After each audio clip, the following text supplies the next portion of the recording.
Hi, the old school therapist here, and today's life topic is about the messaging that we can get in childhood.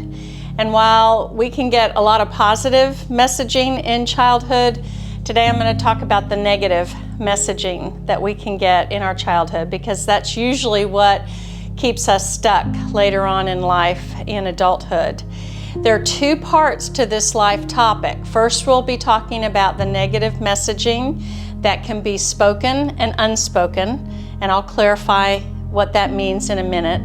And then the second part is how that messaging can impact our core beliefs. So the negative messaging that we get in childhood is so impactful because children are impressionable, right? Their brains are still developing. They haven't had the life experiences to challenge the negative messaging and the lies that they may start to believe about themselves in childhood. And oftentimes the negative messaging comes from adults that are very influential in a child's life.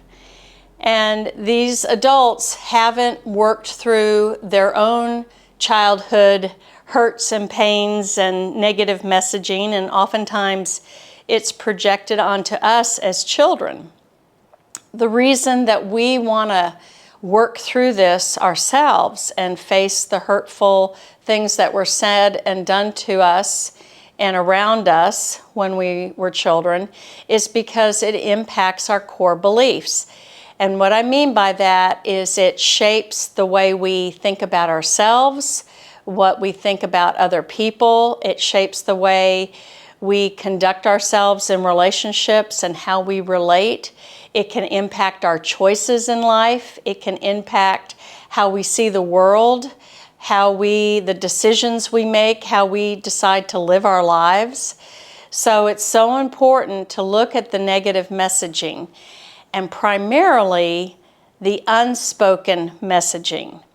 We can have messaging that's negative that's spoken to us in words or phrases, but so often we get negative messaging that is communicated to us through adults' behaviors or attitudes or statements that they make just in general around us or how they relate to us. Now, I want to kind of do a side note here. We all make mistakes. Adults make mistakes when we are children. I have made so many mistakes as a mom.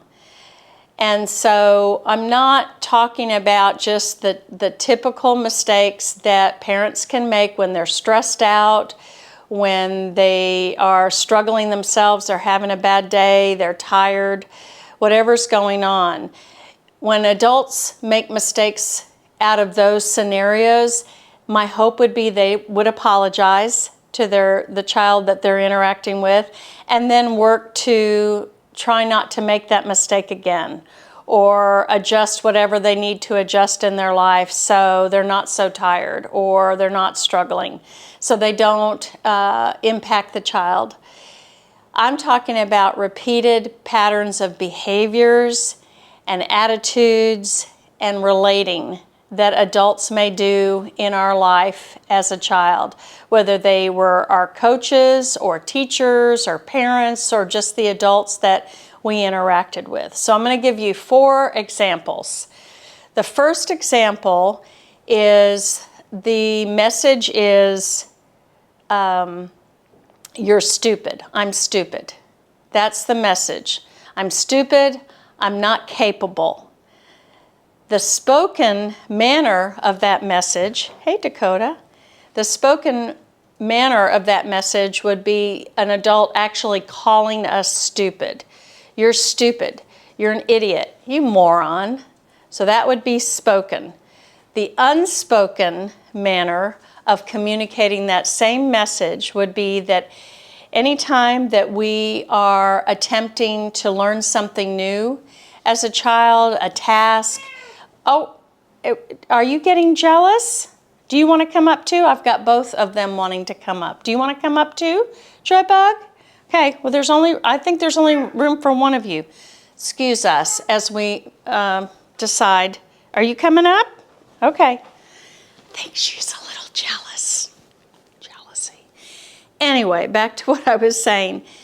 It could be communicated that we are stupid through somebody's impatience every time that they are correcting us. So anytime as a child we're trying to learn something new, whether it's riding our bikes or learning a new activity or sport, or we're trying to do our homework, that the adults that are interacting with us would be very impatient and frustrated with us as we're learning. That's not how you do it. You do it this way. You need to just get it right. Why can't you get it right? Oh, fine, I'll just do it. So their manner and their inflection in their voice is very frustrated. And so that is going to communicate to a child maybe that they're not capable or that they're stupid. So instead we need to help children to learn the right way to do something, but with a level of patience and kindness and support in an atmosphere of saying, hey, I support you and let's learn together. I'm going to show you the right way to do this and we'll learn together.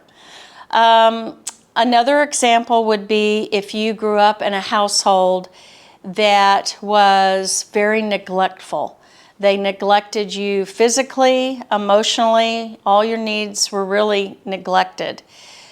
The message would be that you don't matter, that your needs don't matter. Spoken, it would be maybe every time a child asks for something from an adult, the adult would say, shut up. Just don't bother me. I'll give you what you want in a minute. Or I will, I'll give you what I think you deserve. You want something, you want what I have, go make the money. I make the money. You don't make the money. Just that kind of harsh tone. That would communicate that a child didn't matter, that their needs don't matter. Or it could be in actions and behaviors where the adults are maybe making a meal for themselves or getting takeout, but they don't make a meal that includes the children, or they don't get takeout for the children. They only get it for themselves, or they spend money. The adults would spend money on themselves for their clothing or activities or entertainment, but they never spend money on the kids. So they don't say that they don't matter, but clearly their behaviors and their actions and how they interact with the kids are communicating that the children don't matter and their needs don't matter. Another example would be the message is, image is everything. You have to be perfect in order to be loved and accepted. You always have to be on. You always have to be put together. Image is everything. That's the message.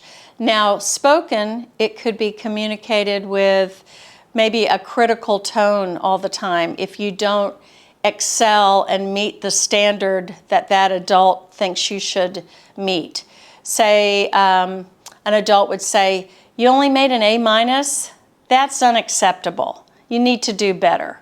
Or they might say, hey, you trained for this game and you didn't even make a goal. That is unacceptable. What's wrong with you? Or we don't allow fat in this family. We have to dress for success. So there would always be some kind of message to say that the image is what matters most of all. Now, a way that it could be communicated in an unspoken manner would be the focus of diet and exercise and always focusing on their bodies and how much they weigh, or they would make comments about other people's bodies, or they always have to have a certain designer label that they wear. They would always only pick things that were very expensive or what they thought might wow other people. That would communicate that image is very important. Or if you could never make a mess. A lot of kids grew up where they could not make a mess. They could never get dirty. They always had to look like they were put together. That would communicate that image is everything. Lastly, another example would be, the message would be, you're too sensitive. You're too sensitive, something's wrong with you, you're an inconvenience because you're too sensitive. The spoken message would be saying, you're too sensitive. I don't understand you. Why do you cry all the time? Can't you just suck it up? That would be the spoken message. The unspoken would be that every time a child is crying or upset, the adults near them would just walk away. They wouldn't comfort them. They'd be very dismissive, or they might mock the child or mimic them when they're crying. That would also convey the message that they're too sensitive, that their feelings, it's too much. Thank you, Joycey. So those are some examples, and what I'd like you to do is think about the spoken and unspoken messaging in your own life.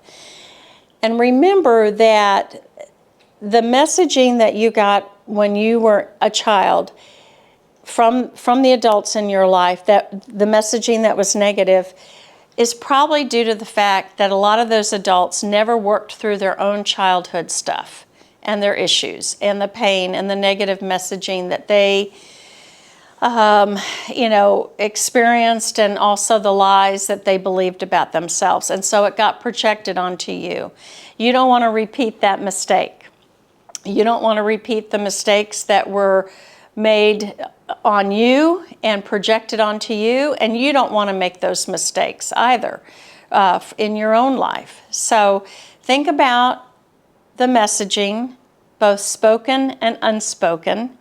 And then we're going to go to part 2, which is how has it impacted that messaging? How has it impacted your core beliefs? So we'll take a break, and I will see you in a bit.